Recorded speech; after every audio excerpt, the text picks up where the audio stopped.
Os profesionais do mar temen que o incremento do prezo do combustible poña en risco a viabilidade do sector. O presidente das confrarías galegas reclama medidas urxentes ao goberno para paliar esta suba. A pesca artesanal galega mira con temor o futuro. O presente está a ser difícil para os profesionais xa que veñen de recibir un novo revés. A guerra en Irán provocou un incremento do prezo dos combustibles, realidade que afecta directamente aos pescadores que ven incrementados os seus gastos para poder ir a traballar. Estamos tamén un pouco sorprendidos, non? Quedamos un pouco sorprendidos que ainda ben non se, con isto da guerra de Irán, pois ainda ben non se sentiron as primeiras bombas, xa non subiron o combustible xa esa primeira semana, cando sabemos que hai en reservas e hai de todo canto hai, non é concebible que a primeira semana xa non suban a eses precios tan desorbitados o combustible, non? Sabemos que vimos atravesando dun inverno terrible, dun inverno que morreu todo marisco, non se pudo salir a fainar, levamos 3 meses parados sin pescar e pasando moi mal, e de repente ainda nos dan esta puntilla co tema do combustible, xa non digo os barcos da pesca artesanal, que temos moi pouco margen de ganancia cando se sala ao mar, porque estamos moi pouca cantidade de peixe. E agora, ao ter unha suba dos custes dos materiais da Seguridade Social... Por encima do combustible, que é o que máis gastamos, pois iso xa é puntilla para quedarnos polo camiño, non? Ante esta realidade, a Federación Galega de Confrarías reclama medidas urxentes para paliar esta suba dos combustibles.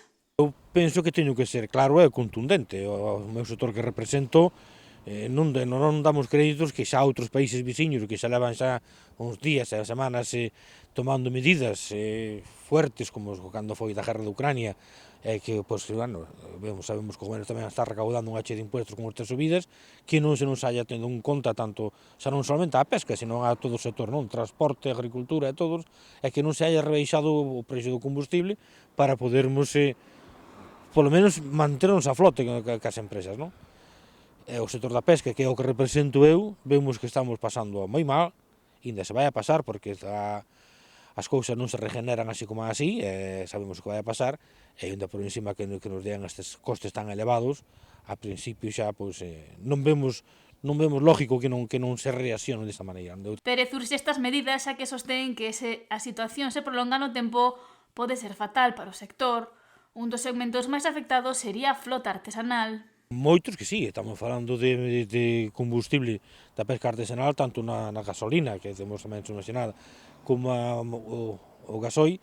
Os barcos pequenos, pois, ainda consumen pouco, ainda van tirando para diante, pero temos barcos de litoral que andan ao día tamén, como o sector do arrastre, que gasta 1.500 ou 2.000 litros diarios, os barcos da Sardiña, os barcos que andan aos Miños e ao Pulpo, que recorren un sitio para outro, na costa, pois, que están gastando 500 litros, 600 cada semana, a ese precio pois xa non dá para pagar os costes que tes do traballo, tanto de carnadas, material que perdes.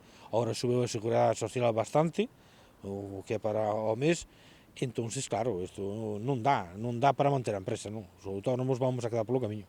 Os profesionais enfrontanse a un novo revés despois da falta de actividade no comezo do ano polos temporais e agora con esta suba do prezo dos combustibles tan inmediato. Foi un pouco precipitado, que ainda non sou eu o que había, mismo estamos escoitando na prensa, na televisión todos os días, que, bueno, que ainda hai en España ainda hai unha boa reserva tanto de petróleo como de combustible, e que xa desde o primeiro día que se estaba subindo xa uns precios desorbitados. Estamos falando dun 40 ou un 45% por litro, non? E iso é moita cantidad. Sabemos que son cousas que son necesarias para a nosa labor diaria, para traballar cas empresas, e iso non é un artículo de lujo, é unha cousa para poder traballar, non? Polo que reclama accións urxentes ao Goberno Central para paliar este incremento.